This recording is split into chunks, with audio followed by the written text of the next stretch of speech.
मनुष्य के सारे संबंधों का आधार है अपेक्षा। पति कैसा हो जो मेरा जीवन सुख और सुविधा से भर दे। पत्नी कैसी हो जो सदैव मेरे प्रति समर्पित रहे। संतान कैसी हो जो मेरी सेवा करे, मेरा आदेश माने।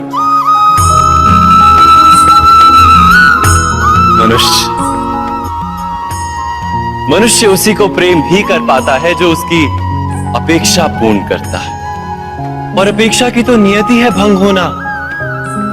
कैसे?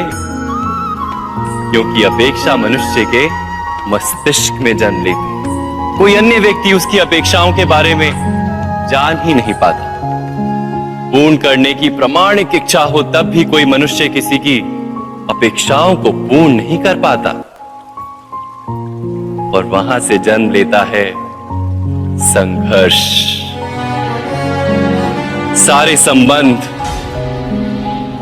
संघर्ष में परिवर्तित हो जाते हैं। पर मनुष्य अपेक्षा को संबंध का आधार ना बनाए और स्वीकार करे केवल संबंध का आधार, तो क्या ये जीवन स्वयमेव सुख और शांति से नहीं भर जाएगा? स्वयं विचार कीजिएगा।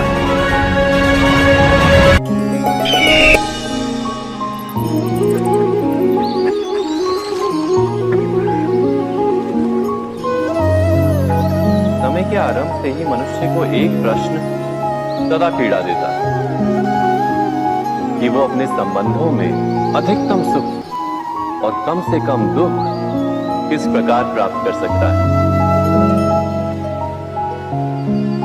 क्या आपके सारे संबंधों ने आपको संपूर्ण संतोष दिया है? विचार कीजिए। हमारा जीवन संबंधों पर आधारित है। हमारी सुरक्षा संबंधों पर आधारित है। इसी कारण हमारे जीवन के सारे सुखों का आधार भी संबंध है। किंतु फिर भी हमें संबंधों में ही अधिकतर दुख क्यों प्राप्त होते हैं? सदा ही संघर्ष भी संबंधों से ही उत्पन्न क्यों हो जाते हैं? कभी विचार किया है? जब कोई व्यक्ति किसी अन्य व्यक्ति के विचार अथवा कार्य को स्वीकार नहीं करता, उसमें परिवर्तन करने का प्रयत्न करता है, तो संघर्ष जन्म लेता है। अर्थात जितना अधिक अस्वीकार उतना ही अधिक संघर्ष, और जितना अधिक स्वीकार उतना ही अधिक सुख। क्या ये वास्तविकता नहीं? यदि मनुष्य स्वयं अपनी अपेक्षाओं पर अंकुश रखे, अपने विचारों को परखे, किसी अन्य व्यक्ति में परिवर्तन करने का प्रयत्न ना कर स्वयं अपने भीतर परिवर्तन करने का प्रयास करे, तो क्या संबंधों में संतोष प्राप्त करना इतना कठिन? अर्थात क्या स्वीकार ही संबंध का वास्तविक अर्थ नहीं? स्वयं विचार कीजिए।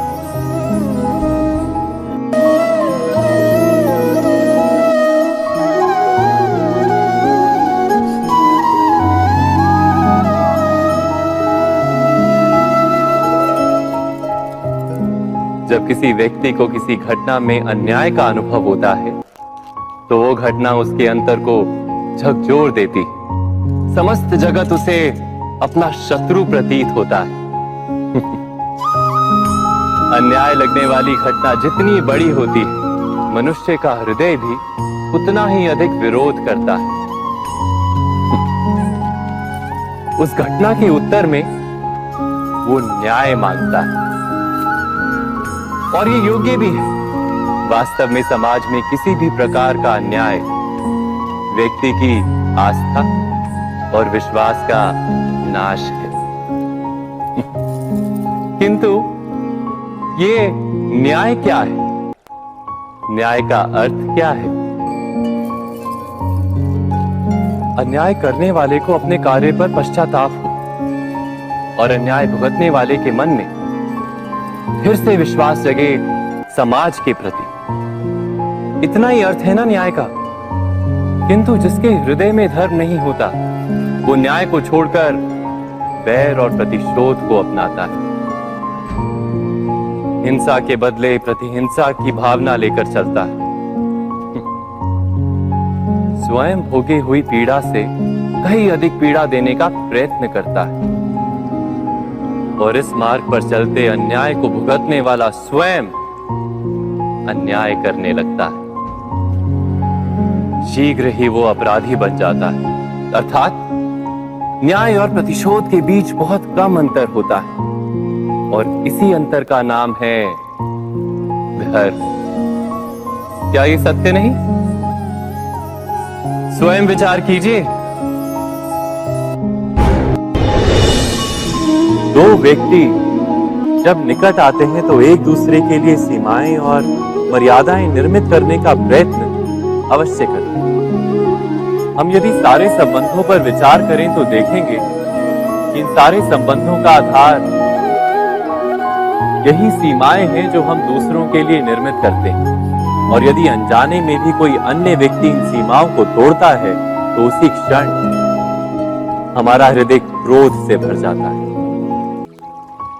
इन सीमाओं का वास्तविक रूप क्या है? क्या हमने कभी विचार किया? सीमाओं के द्वारा हम दूसरे व्यक्ति को निर्णय करने की अनुमति नहीं देते, अपना निर्णय उस व्यक्ति पर थोपते, अर्थात किसी की स्वतंत्रता का अस्वीकार करते हैं।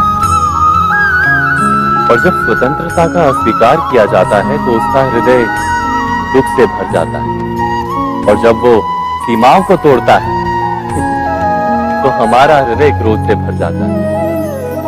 क्या ऐसा नहीं होता?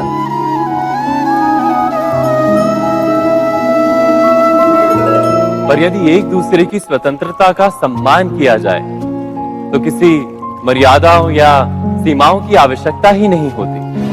अर्थात जिस प्रकार स्वीकार किसी संबंध का देह है, क्या वैसे ही स्वतंत्रता किसी संबंध की आत्मा नहीं? स्वयं विचार की।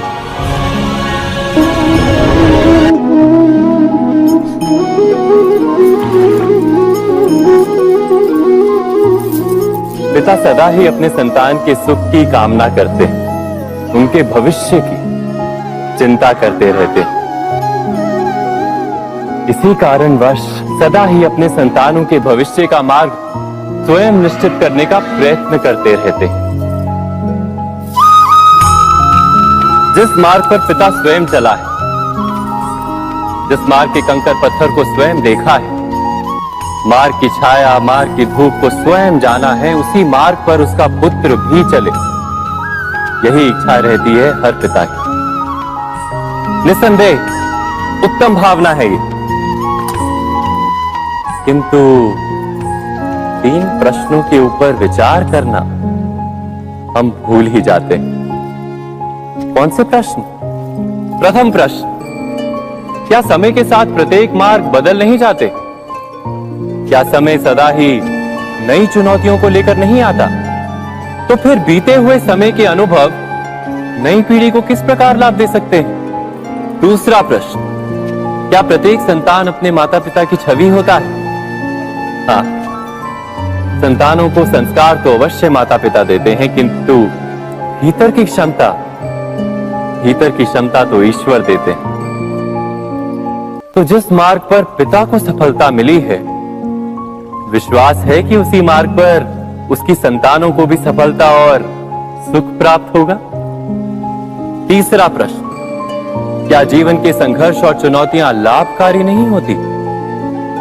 क्या प्रत्येक नया प्रश्न एक नए उत्तर का द्वार नहीं खोलता? तो फिर संतानों को नए नए प्रश्नों, संघर्षों और चुनौतियों से दूर रखना, ये उनके लिए लाभ करना कहलाएगा या हानि पहुंचाना? अर्थात जिस प्रकार संतान के भविष्य का निर्माण करने के बदले उसके चरित्र का निर्माण करना श्रेष्ठ है, वैसे संतानों के जीवन का मार्ग निश्चित करने के बदले उन्हें नए संघर्षों के साथ जूझने के लिए मनोबल व ज्ञान देना अधिक लाभदायक नहीं होगा? स्वयं विचार कीजिए।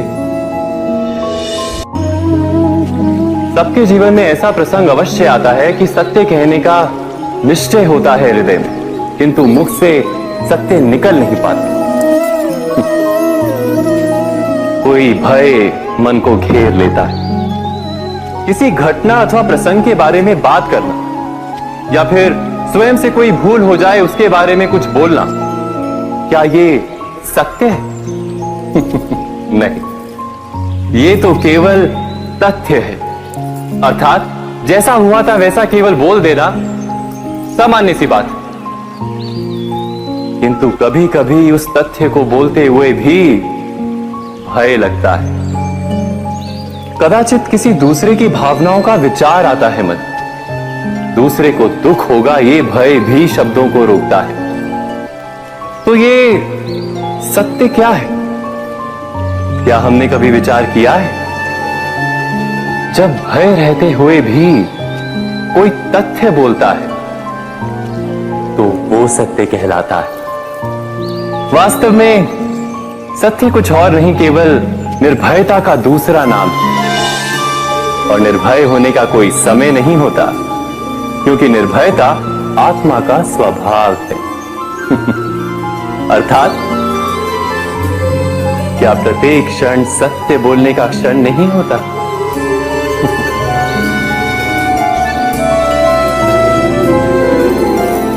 स्वयं विचार कीजिए।